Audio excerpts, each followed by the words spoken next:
Meu nome é Leonardo do Flor, sou coordenador de mobilização e relacionamento do Instituto Etos. Hoje a gente está fazendo a nossa primeira live aqui no Instagram, nossos diálogos Etos, conversando com a Carla Crippa, que é vice-presidente de Relações Corporativas da cervejaria Ambev. A Ambev é uma associada do Instituto Etos desde 2015, e o Etos, para quem também não conhece ou está chegando agora, o Etos é uma organização que há 22 anos promove a sustentabilidade no Brasil. Então, nós, com outras 500 empresas, estamos juntos, discutindo, achando soluções, pensando aí no futuro dos negócios aqui no Brasil. É uma organização genuinamente brasileira e eu adoro destacar isso. A Ambev, não preciso apresentar, é uma das maiores empresas do nosso país, mas eu queria que você se apresentasse, Carla, contar um pouquinho da sua trajetória, como é que você chegou até aqui, essa posição de super prestígio na Ambev, como mulher, como profissional. Como é que foi a sua trajetória até chegar nessa posição? Conta um pouquinho mais para a gente, por favor. Legal, prazer. Eu fiz a maioria da minha carreira jurídica, então sou advogada de formação, fiz economia também e acabei seguindo uma carreira mais pela advocacia mesmo. E aí eu entrei pela Ambev também pelo jurídico, depois de 3 anos eu vi que eu queria realmente encontrar um propósito maior, fazer a diferença no mundo. Não tem problema nenhum dos advogados, né? Eu também sentia a boa ação que eu fazia como advogada, mas eu sentia a falta de fazer algo mais, de realmente conseguir aprender, sair fora da minha zona de conforto, enfim, de alguma forma incentivar e conseguir estimular a empresa que eu trabalho a realizar ações cada vez mais sustentáveis e que gerem impacto positivo. E aí eu mudei para sustentabilidade, entrei em 2016 na área de sustentabilidade, desde então fiquei como sustentabilidade, depois assumi também comunicação e mais recentemente aí assumi como vice-presidente de relações corporativas ou relações com a sociedade, como a gente tem chamado. Nossa, que legal, hein? É uma mudança que eu já vi alguns profissionais fazendo, essa de começar pelo mundo jurídico e se apaixonar pela sustentabilidade. Como é que foi essa questão da sustentabilidade especificamente? Como é que foi esse desafio de aprender dentro da Ambev, que é uma empresa que teve mudanças muito claras, né? A gente, no próprio Etos, a própria Ambev começou pela área de compliance, integridade, e hoje a gente tem um diálogo muito bom sobre diversidade, inclusão. Como é que foi essa aproximação desse tema? Bom, sustentabilidade é apaixonante, né? Desde que eu entrei, não saí mais, porque é muito fácil. Quem está acostumado aí a ler código, leis e brigas no judiciário, assim, não foi nada difícil a adaptação para a área de sustentabilidade. Eu fiquei apaixonada já no comecinho, quando eu comecei com os projetos de água na época, de segurança hídrica, que é um tema assim que mora no meu coração até hoje. É um tema que eu acho que ele é bacana também, porque você fala com todas as áreas da companhia, né? Você adquire um conhecimento também e você adquire uma interlocução muito forte com diferentes áreas, de produção, de vendas, marketing, logística. Então, eu acho isso realmente sensacional, o quanto a gente aprende, o quanto a gente interage, não só dentro, como também fora da companhia, né? Então, toda a relação que a gente tem com o terceiro setor, assim como o Instituto Etos, as outras associações, até com concorrentes, né? A gente tem a oportunidade de interagir bastante, de aprender bastante. Então, é muito legal esse 360 que a gente tem na sustentabilidade. Eu sou apaixonada pela área. Legal. E até falando sobre essa relação de trabalho ainda no seu caráter pessoal, como é que tem sido essa transição para trabalhar de home office, ficar em casa o tempo inteiro com filhos, é difícil, com família? Né? É muito difícil. Eu fui convidada hoje para participar de um treinamento na empresa para falar com as outras mulheres sobre dar dicas, né, de como interagir. E aí eu te confesso que a minha resposta foi, olha, eu preciso aprender sobre isso, não estou na posição de dar dicas para ninguém, não. Eu tenho essa de 7, que apareceu aqui no início da live, e tenho também uma nenezinha de 1 ano. Então é muito difícil, realmente. Meu marido continua trabalhando fora, eu estou de home office, mas a empresa dele ainda não parou nesse sentido, é mais de produção, ele continua indo, então é muito complicado. A gente tem que trabalhar, ser mãe, professora, tudo ao mesmo tempo. e cuidar da casa, né? Então, isso daí é um desafio imenso. Eu acho que muita gente vai parar de pedir para fazer home office.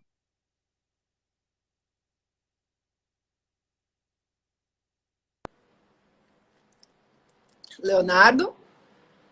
Opa, voltamos. Voltou. Eu estava fazendo a brincadeira, eu falei, acho que muita gente vai parar de pedir para fazer home office, né? Depois que tudo isso passar. Exato, acho que vai acontecer um trauma gigantesco de ficar em casa tanto tempo, né? Já não tem mais o que lavar de louça, de arrumar a casa. É isso aí. Mas tem sido um desafio que eu acho que também, por outro lado, né, pensando do lado positivo dessa questão, muitas empresas que não estavam preparadas, né, obviamente não são todas as funções e todos os cargos que permitem, né, seja feito um home office, mas existiam muitos casos que poderiam ser feitos, né, até pensando, voltando para o tema de sustentabilidade, com mobilidade urbana, em questões de emissões de gases, do nosso transporte. Eu acho que vai ser um momento que a vida não vai voltar a ser como era antes, né? Concordo. Fora que, assim, o quanto que a gente vê que a gente consegue resolver remotamente também é impressionante, né? Que a gente, no dia a dia, nas empresas, perde de tempo fazendo um monte de reuniões e agora todo mundo se acostuma a resolver um negócio com mais agilidade, se adaptar e usar a tecnologia realmente a favor. Eu acho que vai ser um legado importante. Com certeza. Legal. Bom saber do seu histórico pessoal. Assim que você tiver alguma dica, fica à vontade de compartilhar com a gente. A gente está nesse momento aprendendo juntos. É um momento muito único da história, muito sério, muito importante. Mas eu acredito que é um momento para a gente repensar muitas coisas. E sustentabilidade, no fundo, quando a gente discute, é isso, né? Repensar negócios, é fazer de uma forma mais eficiente, nova, inovadora. A gente talvez foque muito na questão do ambiental, quando a gente fala de sustentabilidade, mas tudo isso que a gente está vivendo não deixa de ser uma forma de repensar os negócios, né? Eu acho que, Leonardo, nesse aspecto, né, a gente falava muito no início da segurança e saúde física das pessoas. E rapidamente, questão de uma semana, a gente viu a importância da segurança psicológica também.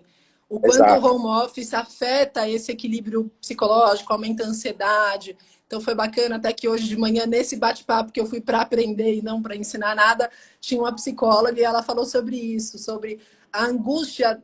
Aí ela estava falando mais com mães, mulheres, a angústia que as mães, mulheres que também trabalham têm, de ter que também educar os filhos, passar o conteúdo e fica naquela briga, naquela disputa de não, você tem que fazer essa tarefa, essa lição. E ela falou, olha, o importante faça com que seus filhos passem de uma forma forte por esse momento e saiam psicologicamente mais equilibrados, né? Menos importante que eles assimilem um determinado conteúdo e mais que realmente eles saiam dessa mais preparados para enfrentar.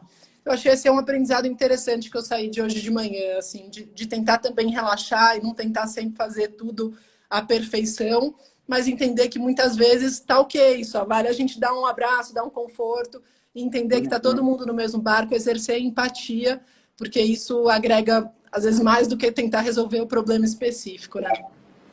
Claro. E até aproveitando esse gancho, se você me permite, até antes de entrar especificamente nas ações da pandemia, mas a Ambev é uma empresa que vem passando nos últimos 5 anos por mudanças muito profundas nessa questão de diversidade e inclusão, né? Se você puder explorar um pouquinho, você está comentando aí dessa reunião do grupo de mulheres hoje de manhã, como é que você tem visto essas mudanças dentro da empresa, principalmente em relação ao papel da mulher na Ambev? Legal.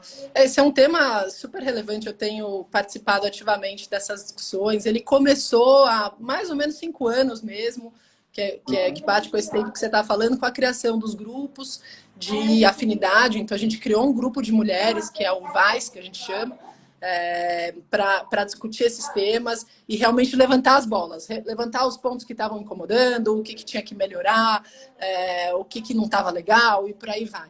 Nesse contexto, a gente teve uma mudança que eu acho que ela aconteceu muito de dentro para fora, no sentido de as pessoas entenderem a necessidade dos ajustes. Então, vai desde, por exemplo, você ter mentorado específico para as mulheres, você ter... A gente leva muito a sério o que a gente chama de ciclo de gente, que é um processo de avaliação das pessoas ao longo do ano. E aí você tem é obrigatório, assim, qualquer promoção que você faça, você tem que ter uma mulher mapeada. Se não tiver uma mulher mapeada, você tem que justificar pro Papa ali, porque você vai passar vergonha. Então, você começa a cobrar das pessoas. Aí, treinamento para toda a liderança sobre viés inconsciente. Quando você tem num ambiente empresarial muitos líderes homens, a gente sabe que isso acaba tendo uma tendência natural da pessoa escolher as que são semelhantes, né? Então, a gente fez o treinamento de viés inconsciente. E esse foi o primeiro passo. Aí a gente começou a ter mudanças também na nossa propaganda. Então, a gente teve um momento histórico ali de transição de uma marca nossa, de cerveja, de admitir erros do passado, que é uma coisa importante também, né? De admitir que errou e fazer o ajuste na sua publicidade. E eu tenho muito orgulho de ter acompanhado essa evolução dentro da empresa. E uma evolução assim que eu acredito muito que foi realmente de dentro para fora, de conseguir também ver dos líderes, dos treinamentos de respeito, dos canais de ouvidoria que a gente tem também com bastante segurança, com mulheres participando para escutar os pontos, enfim, até ter evolução nos indicadores mesmo. Então, começar a ter os nossos compromissos de mulheres na liderança, de conseguir realmente monitorar e evoluir nesses índices. Ainda tem muito a ser feito, né, Leonardo? Acho que a gente está longe de ser um exemplo. Acho que a gente tem que mais que se inspirar em outras empresas que estão num ponto mais avançado até do que a Ambev, mas eu tenho orgulho de poder ter participado dessa história e conseguir contribuir para aumentar, principalmente um ambiente mais inclusivo e uma quantidade maior de mulheres na liderança. Sim. E é um movimento sem volta que traz vozes como a sua, né, que são importantes em empresas e setores historicamente masculinos, né? Sim. A gente reconhece, e é legal, por isso que eu quis também comentar, acho importante. Claro que o assunto coronavírus e Covid-19 tem tomado todas as pautas, não tinha como ser diferente, mas essas outras questões não desapareceram, elas continuam existindo, e acho importante a gente não abandonar elas totalmente, continuar falando sobre elas, né? Com mas, certeza.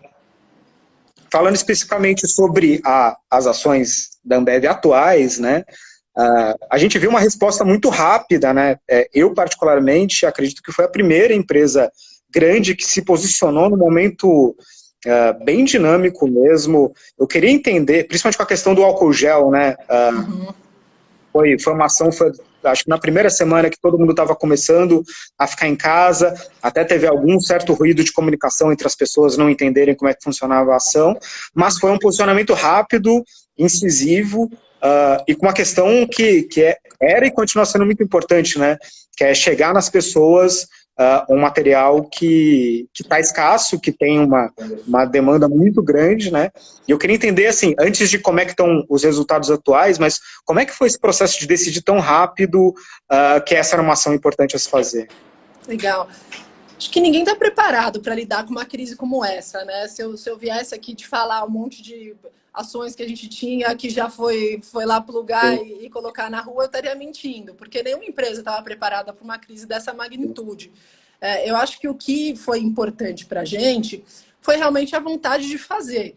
Foi impressionante o quanto a gente tem de pessoas que estão com ideias, assim, todo dia. Tem um time de mais ou menos umas 100 pessoas na Ambev que fica dando ideia de como ajudar na crise, do que a gente pode fazer. Poxa, vamos migrar, vamos agora virar uma fábrica de produzir máscara, vamos migrar e mudar para o álcool gel, vamos fazer não sei o quê. Tem um monte de ideia aqui que ainda nem foi para a rua, que a gente está tentando viabilizar. Mas é a boa vontade da galera, uma galera super jovem, que tem essa vontade realmente de fazer a diferença, de deixar um legado, uma contribuição importante.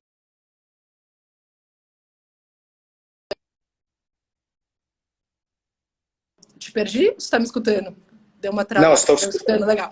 E eu acho que muito assim, de não fazer perfeito, né? Então, a embalagem do álcool gel, propriamente dita, ela não é uma embalagem bonita, ela é uma embalagem ali que foi meio improvisada, que a gente pegou a embalagem do Guaraná caçulinha, que é uma garrafinha pequenininha, e a gente colocou uma tampa ali, que é uma tampa meio de shampoo, com um rótulo que também estava mais ou menos...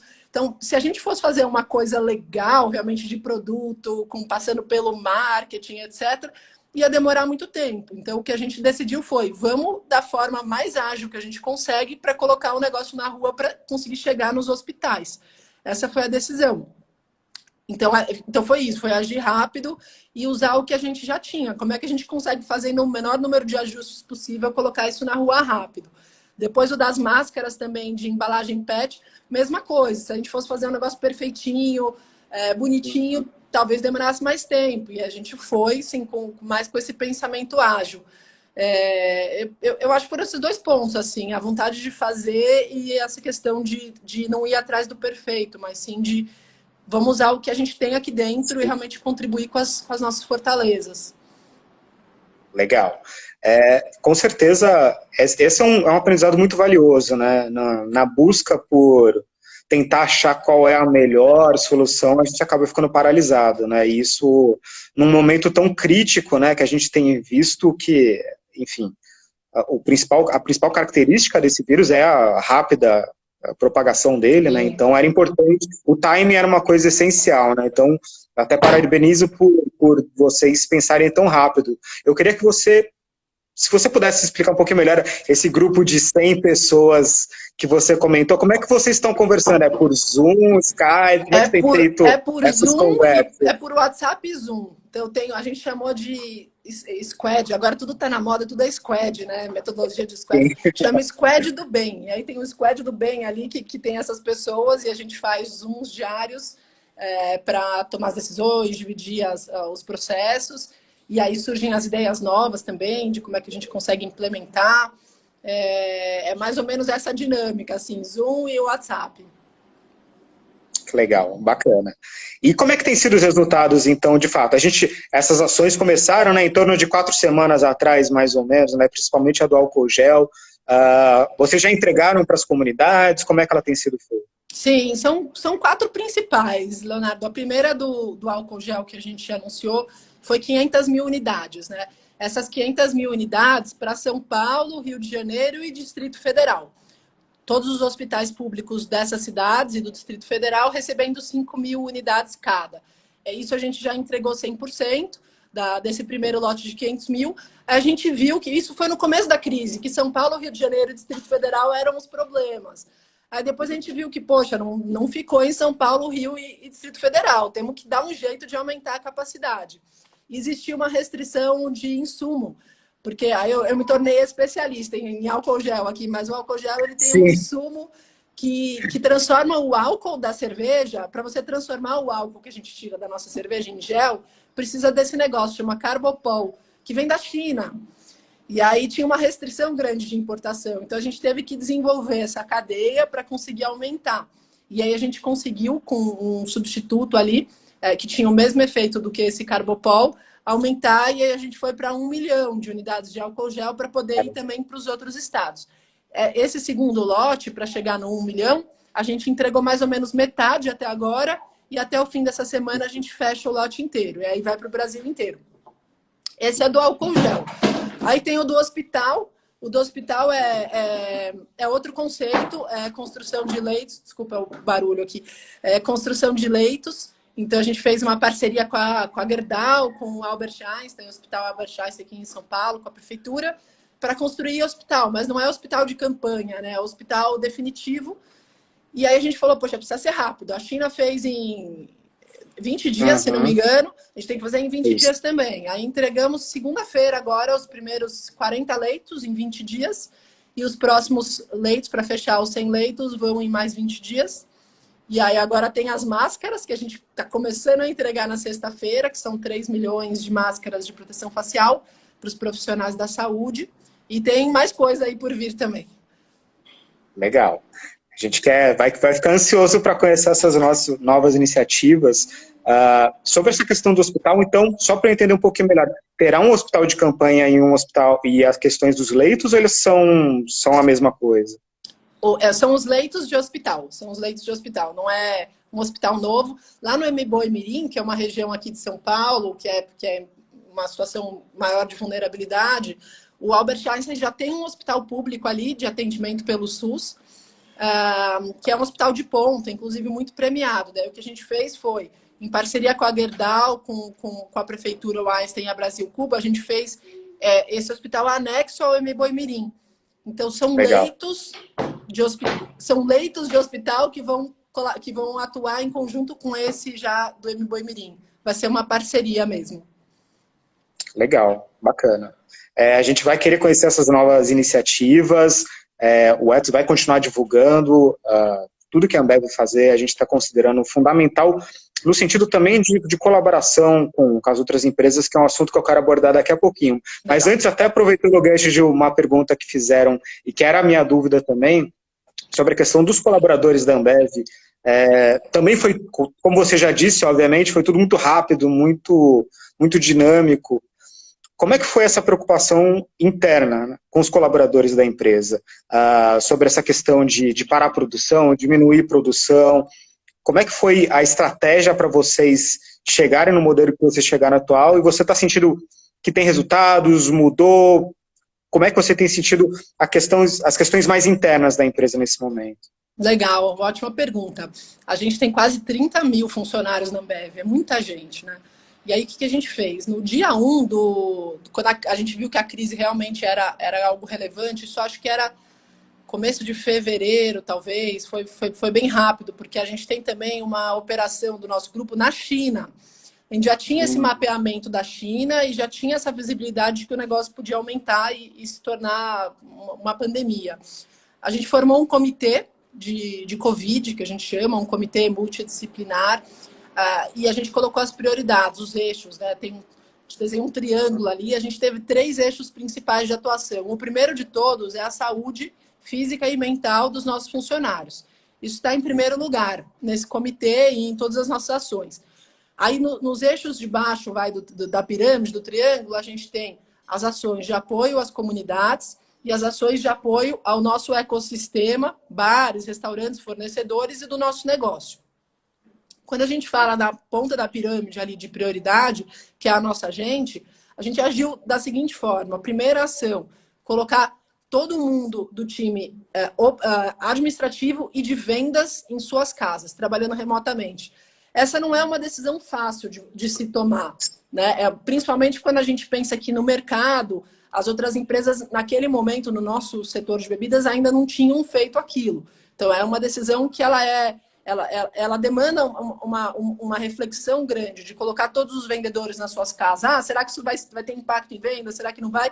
E a gente decidiu tomar a decisão que isso não importa. O que importa é a segurança das pessoas. Então, a gente colocou essas pessoas, os vendedores nas suas casas, fazendo as vendas por telefone para os bares e restaurantes. Então, tiramos da rua e tiramos o time administrativo. O time de produção, especificamente, e o time de entrega logística, o que a gente entendeu? A gente precisa manter um percentual, e aí a gente reduziu o número dos funcionários, principalmente tirando grupo de risco, alternando os turnos para não ter, por exemplo, enfretado, transporte público, refeitório, manter a distância de 2 metros entre as pessoas, então reforçar protocolo de higiene, máscara, enfim, higiene coletiva, higiene individual. Então, a gente tomou todas essas medidas, alternou os turnos para ter menos pessoas simultaneamente. Então, a gente também tem um compromisso de manter os lares dos brasileiros e brasileiras abastecidos. Como é que a gente consegue fazer isso e compatibilizar isso com a menor exposição possível das pessoas? Então, foi fazendo isso, tomando as medidas de precaução, higiene pessoal, higiene coletiva, distanciamento, especificamente, super importante, questão do distanciamento, e a gente contratou um infectologista.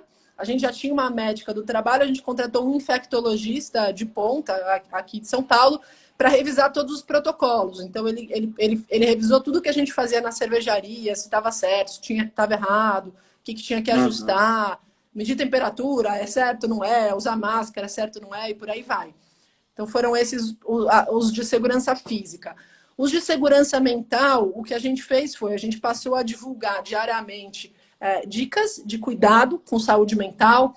Então, a gente ofereceu, por exemplo, lives de ginástica, lives de meditação, abriu um aplicativo para todo mundo, que é um aplicativo fantástico de meditação e saúde mental, que tem uma assinatura, né? E aí a gente conseguiu liberar para os funcionários por esse período para fazer. É mais nessa linha, assim, saúde física, saúde mental dos funcionários.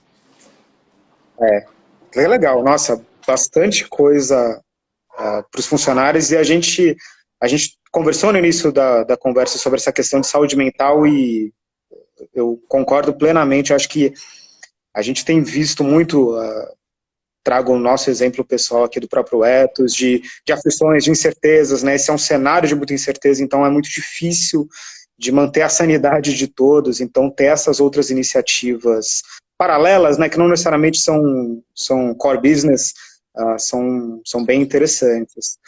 E você comentou sobre as operações na China. Eu não sei se você pode trazer alguma experiência de como é que eles estão hoje lá, lidando com como é que está hoje que vocês têm recebido o noticiário deles?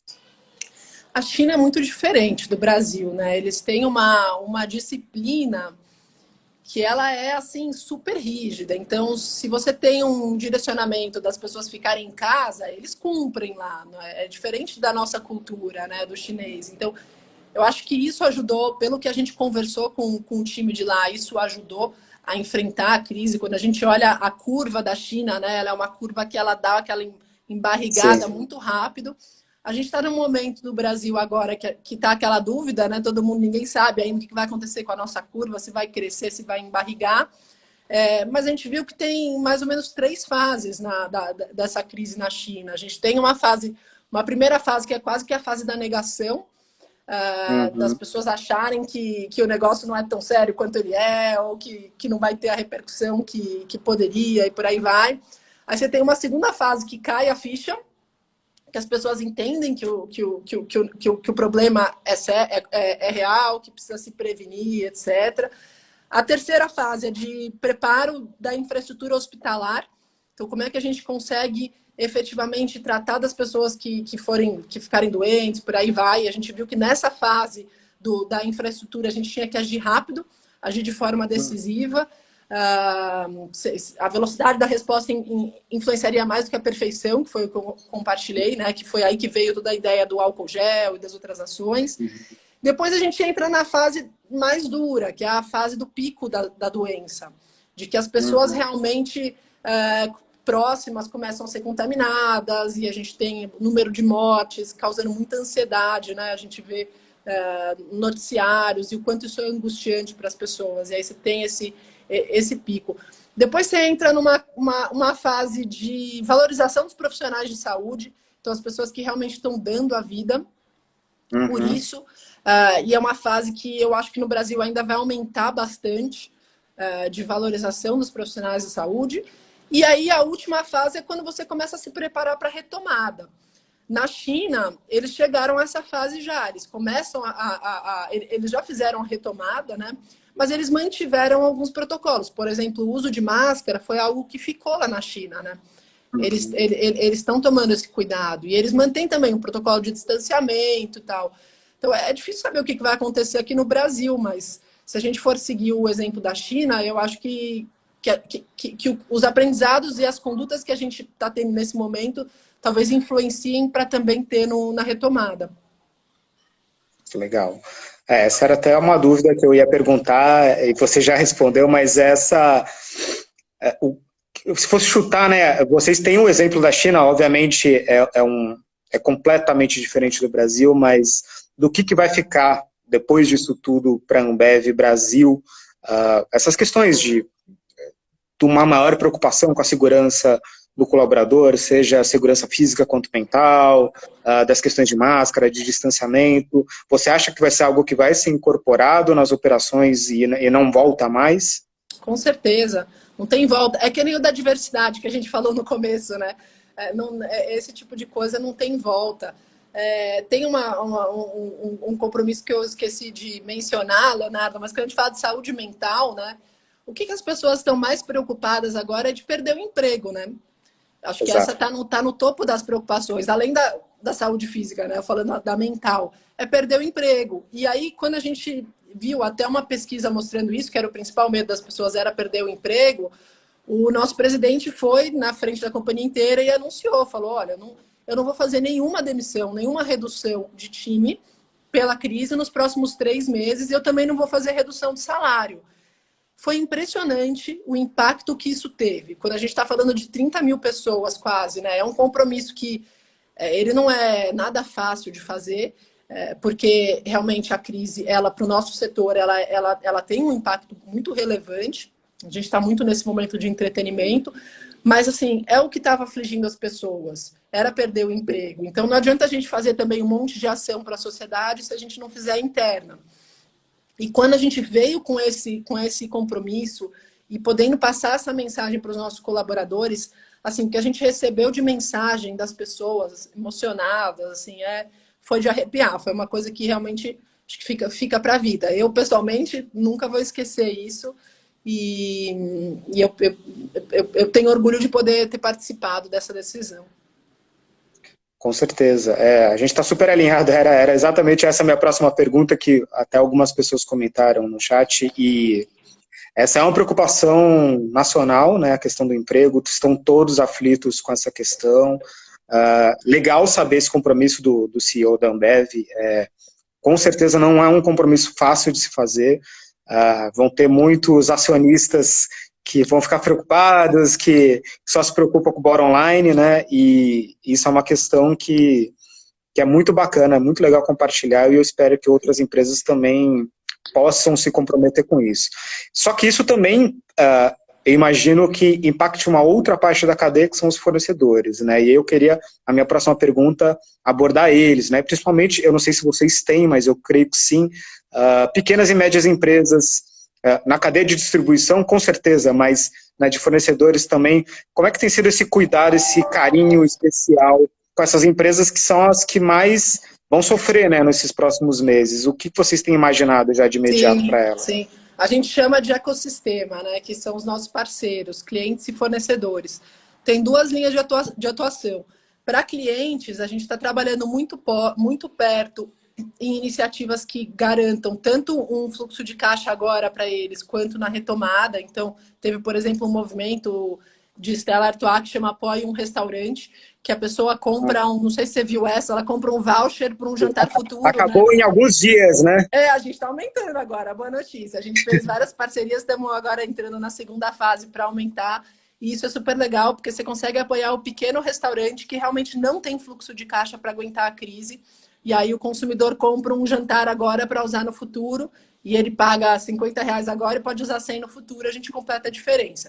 Então, para clientes, legal. Tem isso, tem outras iniciativas que a gente está também, ainda não lançamos, mas que estamos aqui analisando para o momento de retomada, para ajudar também no fluxo de caixa do cliente. E para fornecedores, tem duas linhas. Tem uma primeira linha, que é a questão da revisão das situações dos pequenos fornecedores.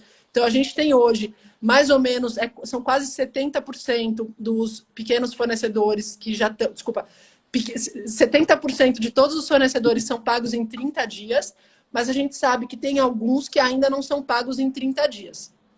Muita gente tem essa impressão, quando a gente fala, não só de Ambev, mas de outras grandes empresas, que o prazo de pagamento de fornecedores é mais extenso. Mas houve uma evolução, assim como a gente teve em outras áreas, que eu comentei da diversidade, também na relação com fornecedores, parceiros, a gente teve uma evolução muito grande nos últimos anos. Então, a gente já revisou a política de pagamento e hoje são quase 70% pagos em 30 dias. O que a gente está fazendo agora, muito voltado para os pequenos, micro e pequenos, é ajudando em situações concretas. Então, alguns fornecedores estão nos demandando individualmente, a gente está conseguindo ajudar esses fornecedores. Mas mais importante do que isso é a própria garantia dos contratos, né? Eu sei que não é mais do que a gente pode falar, não é mais que obrigação você cumprir os seus contratos, mas assim, se a gente pensar a quantidade de contratos que tem, de demandas e compromissos que a gente assumiu, que a gente não vai ter aquela venda, a gente está tendo que se desdobrar bastante para garantir isso.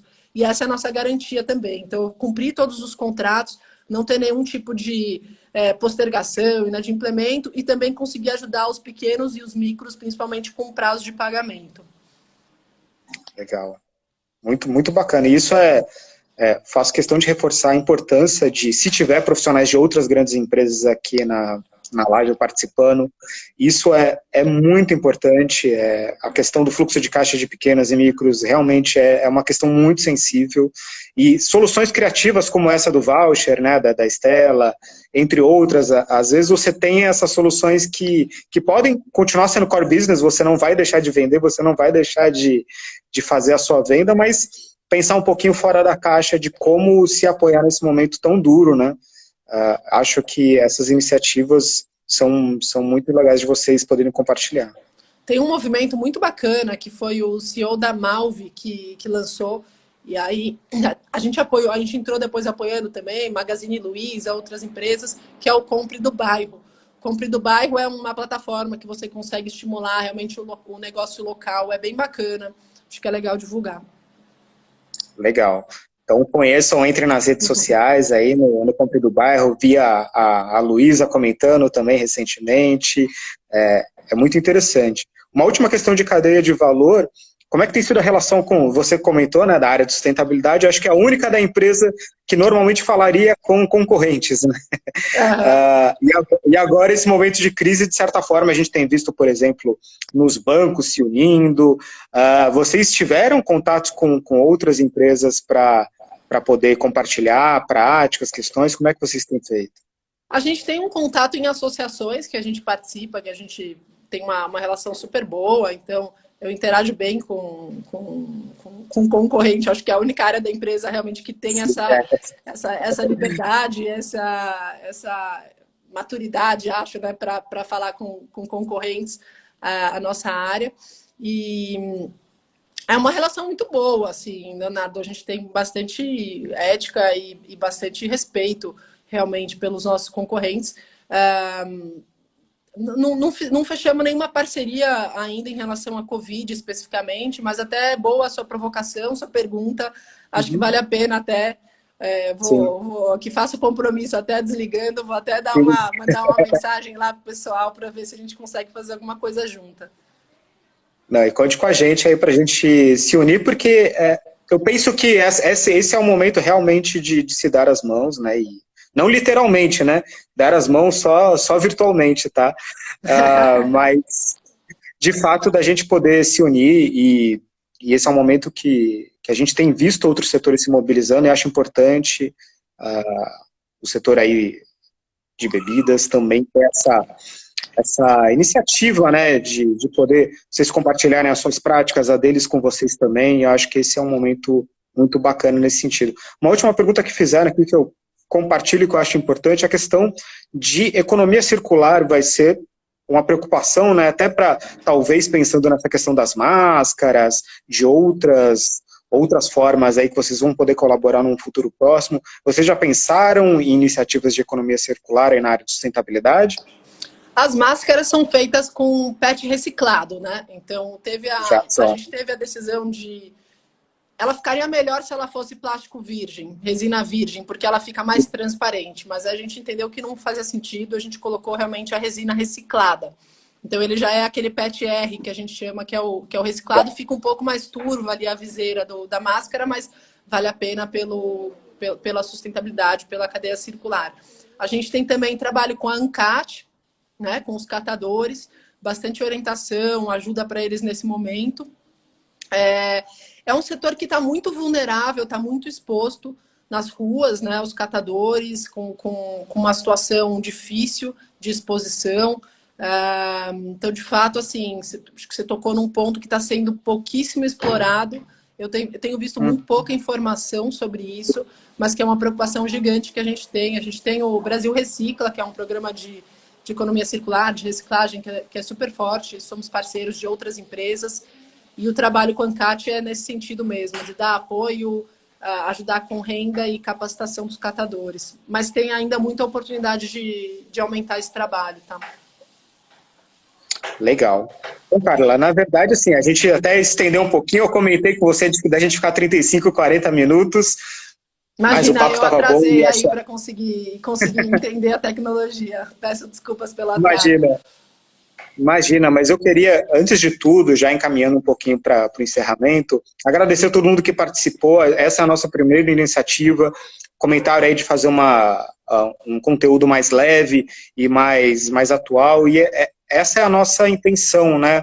Acho que às vezes a gente fala de Ambev, de grandes empresas, fica parecendo que é uma coisa intocável, mas somos feitos de pessoas, né? É importante conhecerem a sua carinha, a sua história, verem que a Ambev está preocupada com essas questões, não só do Covid, mas de outras questões de sustentabilidade. São empresas que estão se posicionando num momento difícil, com falas como a do CEO.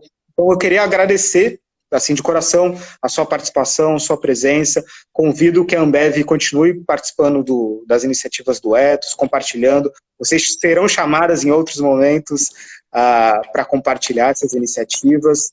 E eu queria que você deixasse um recado final para todo mundo que está ansioso em casa. Não foi combinado esse recado final, não. Minha filha apareceu aqui, não foi combinado, não. Mas eu que agradeço o convite, fiquei super feliz de poder participar aqui dessa primeira live, né? Que honra participar dessa primeira. Temos muito também a aprender com iniciativas maravilhosas, assim. Eu estou tendo muito orgulho do setor empresarial nessa Covid, espero que todo mundo que esteja assistindo também, né? A gente tem um mapeamento do mundo inteiro, eu acho que o Brasil está dando um show de bola nesse sentido de mobilização das empresas. Realmente, né, o compromisso do Itaú foi uma coisa assim maravilhosa que eles lançaram, impressionante. Então, como um banco brasileiro, ajudando os brasileiros. Ambev também nesse sentido, uma empresa brasileira que quer ajudar o Brasil. E dar o parabéns para várias outras empresas que também estão fazendo um trabalho maravilhoso nessa crise. E espero que o meu recado final é que a gente consiga sair disso mais forte do que a gente está entrando, né? Que essa crise seja uma oportunidade para realmente a gente construir mais pontes e ter, quem sabe, um mundo empresarial cada vez mais colaborativo e gerando um impacto positivo cada vez maior para a sociedade. Legal, Carla. Fantástico mesmo. Obrigado. Eu que agradeço. Essa mensagem final, acho que com a sua filha ao lado ainda, a gente fica bem emocionado, que é importante a gente se unir de verdade. Quem quiser conhecer mais, né, sugiro de entrar nas redes sociais da Cervejaria Ambev. Vocês estão divulgando assim com uma frequência bem interessante, né? Todos esses novos passos que vocês estão fazendo. Também entrar nas redes do Ethos. A gente também está compartilhando muitas questões que as empresas estão fazendo nesse momento. É um momento de união. Peço desculpas se a gente não conseguiu responder todas as perguntas do chat, mas depois no privado a gente pode compartilhar com a Carla para ela também poder responder. Mas é importante a gente manter o fluxo da conversa. Carla, super obrigado. A gente fica por aqui. Leonardo, quem quiser me escrever no LinkedIn também, Carla Cripa, com 2 P's, pode me mandar lá a mensagem, eu respondo todas no LinkedIn também. Ótimo convite. A gente continua a conversa por lá, então. Semana que vem a gente tem uma super parceira sua aí, que é a Denise Rios, diretora da Natura. Fantástica. Vocês vão amar falar com ela, que ela é sensacional.